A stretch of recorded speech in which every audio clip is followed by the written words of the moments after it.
Hey guys, so until now you've needed to have some Sol in your wallet in order to cover transaction fees on Solana, but that all changes with the introduction of MetaSol.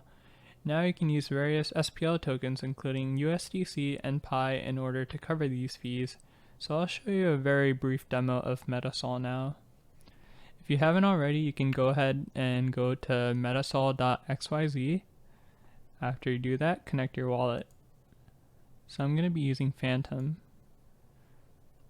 After you do that, you can go ahead and either type in the address or paste it in, which I'm going to do. After that, just type in the amount of PAI that you want to send, and I just want to send 1 PAI, so I'm going to hit 1, and from the drop down menu I'm going to select PAI. And by default here, for the fee token, it just shows PAI.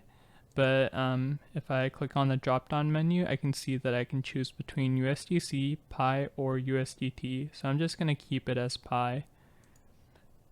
And as you can see from the fee here, it's very little. It's a fraction of a cent. So I'm just going to click on submit and approve. So there you have it.